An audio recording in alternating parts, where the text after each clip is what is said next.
извинете што не сум избричен, ама и да се бричам и да не се бричам, личам. Како беше на Стара Скопска. Прво, сакам да им се заблагодарам на Велешани, Велешки театар, мојот колега актер Жарко, која извршува функцијата директор на Велешкиот театар за феноменалниот прием, за пречекот. Ми беше драго што некои колеги од помладата, мојата и постарата од мене генерација успеав да ги видам за жал после неколку години, иако е него Велеска, но се немавме видено неколку години. Што се видовме, видов, многу ми е драго, еден бивши директор, феноменален човек на Велешкиот театар, Ацо. Поздрав уште еднаш до Ацо. Баш ми е драго дека е уште жив и здрав, фала Богу. Има 78 години. Еден прекрасен карактер. Леп. Човек леп, што вика, душа леп, онака, мека.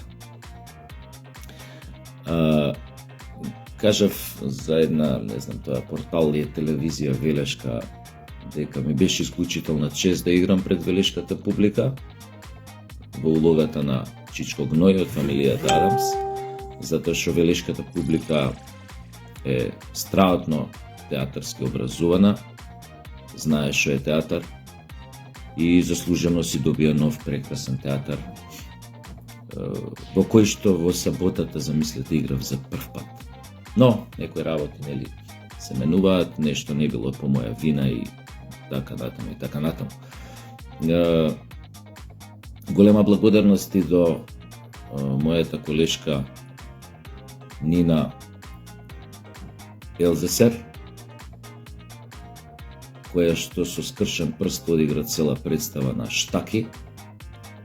Не случајно ги постирав оние сликата и она видео, младиот колега Мат што го снимаше додека ја носев, затоа што да ви ја доближам, најмногу сакав да ви ја доближам професијата глумица на многу од вас кои што, сте имали или сте немале допир со театарот и глумата, да знаете, често пати глумците во какви околности се на некој начин мораат да одиграат представа. Ова беше, значи, фестивалот во Велес, Петре, во чест на Петре Прличко, и затоа немаше ни место ни за откажување, ни за одложување, и Нина мораше да одигра целата представа. Дури онака е фасцинантно како ја гледав од страна додека играше, она претходно и вежбаше со штаките за да може полесно да ги прави движењата што ги прави, нели, кога е во полна здравствена состојба, кога не е повредена. И мораше да се привикне на тој момент. Но добро, Нина Елзесер е по потекло швабица, татко и е по потекло швабо, дедо и прадедо германци, онака. Прави германци! Колку што знам, тој дедо му на... Тоест, не знам, дедо и на Нина е дојден во Македонија 1937. Не со нацистите, си дошол тука нешто фабрика, некоја металостругарска, поима немам, и немал врска никаква, затоа и после партизаните не го рчкале после војната, и тука е роден татко и на Нина, Јохан, поздрав до Јохан. И така да, тоа е интересен спој на татко шваба, мајка македонка и ова детево Нина, и не се дава, игра со скршен прст на нога, не може да гази нормално, али вака одигра цела представа со тоа штаките. Ете тоа во врска со представата, нели, и нашето гостување во Велес. Инаку знаете дека конечно е уапсен таткото на ковид пандемијата и вакцините на некој начин, Фаучи, без обвинете за по многу такви обвиненија за убиство, за не знам што, за генерално за разни типови на убиства поврзани со ковидот и вакцинацијата. Колку ќе се покриени обвиненијата со докази не знаеме, ќе видиме на судењето и како тоа ќе заврши, но важно е дека полека почна да се открива една голема измама која што требаше да го смени менталниот, психолошкиот профил на населението, требаше да предизвика паника, глобален страв, кој што би траел веројатно со години. Веројатно после пандемијата со ковид спрема друга пандемија, така што населението од некои причини максимално да го изолираат, да го оттуѓат, да ги прекинат сите интеракции, социјални врски, едноставно да го стават во еден вид на домашен притвор, така да кажам, целокупното глобално светско население. Тоа ќе имаше секако несогледливи последици во декадите кои доаѓаа. Да не се случи тој, како да кажам, тој прекин на илузијата, на измамата, на манипулацијата, кога Владимир Владимирович изврши инвазија на Украина и од следниот ден како да престанаа сите приказни околу ковидот, иако нели тој си постои, да не ме сватите погрешно, како короната, како типови на вирус биле присутни уште многу оддамна, нели тоа не се од 22 кога 21 година кога се појави ковидот. И тие нонстоп нели си еволуираат, си менуваат соеви, типови и така натаму и така натаму. Но во суштина за тоа пандемија се криеше голема измама и манипулација, која што многу луѓе ја платија со своите животи.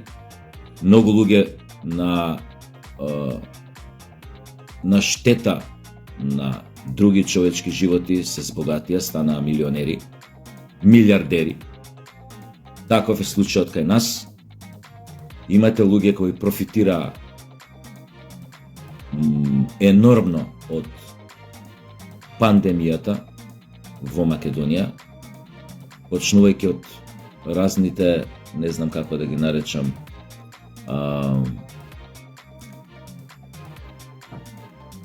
институти, лаборатории, нивни подизведувачи кои ги снабдуваа со реагенси и така натаму, со материјали и така натаму, кои ги правеа ковид тестовите, кои зимаа крв, кои што испитуваа ова, испитуваа она. Луѓе од Министерството за здравство, водечки луѓе во тоа време денеска, кои што се председатели на некои партии, кои што си го имаа нати го дај ми го со многу сопственици на вакви лаборатории, на вакви институти, на вакви приватни болници, клиники, овој приватни болници, кои што цело време беа во отворена, тоест во малце позатворена тајна комуникација и си има некои нати го дај ми го моменти. Тоа нашето обвинителство мислам дека треба да го отвори како предмет. Овие луѓе треба да одговараат и за трговијата со вакцините, и за да одговараат за намерно предизвикување паника кај луѓето, ширење на паника и страв преку медиумите. Тоа е еден вид на специјална војна против сопственото население, сопствениот народ. Тоа е еден вид, ако сакате, и терор, тоест смешно звучи, но терористичко делување од самата држава кон својот народ. Ако ти својот народ го користиш паниката и стравот што си ја предизвикал за да го изолираш, за да го затвориш дома, за да го малтретираш, за да го репресираш, за да го казнуваш, ако не носи маска, ако прекрши часови на карантин, полициски час и така натаму и така натаму. Тоа беше една состојба на тотално лудило од 2,5 години, каде што буквално направија многу штета. Зборувам сега конкретно за граѓаните во Македонија, многу штета направија, особено кои оние со поосетлив, почувствителен ментален склоп, луѓе кои што и онака беа склони кон некој вид на хипохондрија или неоснован страф од некоја болест или дека ќе го задеси болест, тоа е, сакам да кажам, синдромов, тоа е хипохондрија. И таквите луѓе направи огромна штета. Замислете на таков човек кој што е природно склон да си создава илузија дека е болен или дека од нешто ќе се разболи, кога ќе го репресираш, кога ќе го нападнеш со медиумски, со една манипулација дека владее пандемија која што се умира многу, која што луѓето се изложи во сите ноѓаат во смртна опасност, дека на сите животот им виси на конец. Можете да замислите на такви луѓе како сето тоа го преживеа и какви последици им остави. Некој од нив завршија трагично, ме разбирате како, не од ковид, затоа што пукнаа по тој притисок, но тие податоци не се објавуваат кај нас. Дали со право или со не, тоа е друг муавет. Но внимавајте, кај здравите луѓе, кога ќе ги држиш долго време под манипулација, под измама, под медиумски притисок, дека им се ближи крајот, дека ќе умрат ако се разболат, огромен процент постои, дека ќе го загубат животот ако се го добијат тој вирус и така натаму. Ако не се вакцинираат, дека ќе умрат. Кај нормален здрав човек тоа прави после неколку месеци, веќе прави состојба на хипохондрија. Мислам, никој не е имун на тие форми на пропаганда и манипулација, а можете да замислите што се случува кај оние кои што веќе се со послаб ментален склоп и кои што се веќе склони да безразложно да се плашат, што се вика онака, да имаат фобија од болести, од тоа да бидат болни, од страф од смрт и така натаму. Треба нашето обвинителство, нашите органи за прогон да го следат, мислам, овој пример на Соединетите држави во однос на Панучи и конечно да преземат дејства во поглед на тоа да се прочешлаат, разгледаат сите тие околности за време на пандемијата од ковид во Македонија, кога се користеа сите валкани трикови медиумски останати, народот да се тероризира и да се држи во невидена паника. На крај ќе посочам само уште една работа до нашите власти, особено до полицијата, бидејќи сега е време на правење генералка, на проветрување. Гледате, има уште уапсени во врска со трагедијата во Кочани, се апсат уште луѓе, ќе има уште обвиненија, она што го кажа уште првиот ден на самата трагедија, дека можеби бројката на уапсени ќе помине и преку 100. Но не е важно тоа. Важно е да се искористи ова време и за една друга работа. Пак гледам по Facebook се појавуваат портали кои што носат екстензија македонска, као, не знам, mac.mk, претходно не знам што е називов, но со .mk, портали кои што шират шовинистичка бугарска пропаганда, антимакедонска, против македонците. Некои тоа го прават на многу суптилен начин, но се гледа која е позадината и кои се финансирите на тие портали. Се појавуваат на Facebook, таму и на други венели овие што се кажи ги ова интернет заедници.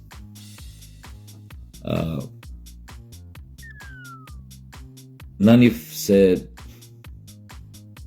се презентираат изјави, подкасти, делови од подкасти на разни сомнителни типови кои што до пред некоја година живеа овде, после избега за Бугарија. Така се случи со еден што се нарекуваше новинар, кој ме тужеше за клевета, го загуби процесот овде.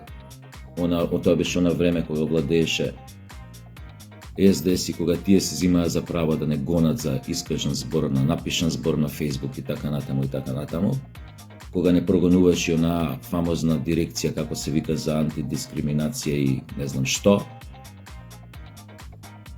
Во тоа време, во време на предавничкиот СДС, и тој тип кој што се нарекуваше новинар го загуби процесот, но бидејќи немаше ништо на негово име тука, значи не ме обештети за загубениот процес, ниту тие судски трошоци, ниту ништо, избега, иако што има везе, тоа му се блокираше сметката, но тој замина за Софија, за пако тамо да паламуди на вакви портали против македонците и да лапрда за тоа дека сите сме ние бугари, дека сите наши револуционерни дејци се бугари и така натаму. Значи, апел до полицијата, до обвинителството, да почне да се позанимава со овие структури бугарашки во Македонија, кои што пак полека земаат залет, кај што особено овие портали кои што објавуваат и разни гадости, кај што ги понижуваат македонците, македонскиот народ, да не зборам за оние нивни страни хумористични во наводници, кај што секогаш македонците се прикажани као глупи, прости, идиоти, ретардирани и така натаму. Тие во Бугарија имаат такви хумористични страници, доста. Мислам, овие европејци беше се многу така европејски воспитани, така да кажам, задоени со европејски вредности. Но тоа си е нивни ментален проблем, внатрешен, тамо не можеме да делуваме, но можеме да си ги заштитиме, да си го заштитиме нашиот медиумски простор од ваквите лајнарски пропагандни гласила, портали, медиуми и така натаму, да го ограничиме нивниот досег или опсек, затоа што нивното делување овдека пропагандно, ви кажував, ви објаснив што значеше тоа во врска со манипулацијата наречена COVID-19, каква штета тоа пропагандно делување може да направи кога ќе му се дозволи да земе замав и кога трае доволно долго време. Од тие причини треба ваквите портали, медиумски гласила кои што функционираат на овој простор, а шират антимакедонска пропаганда, каде што шират бугарски, санстефански, шовинистички, колонизаторски идеи, асимилаторски идеи во однос на Македонија, да бидат санкционирани и банирани, затворени, пломбирани, како сакате. Сите овие действија се пожелни да се направат, да се исчисти нашиот медиумски простор од овие петоколонашки агентурни мрежи.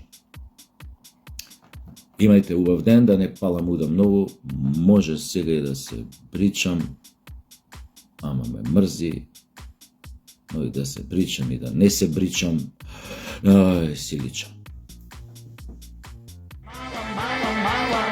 Grupa pederi, ovdje ko Boga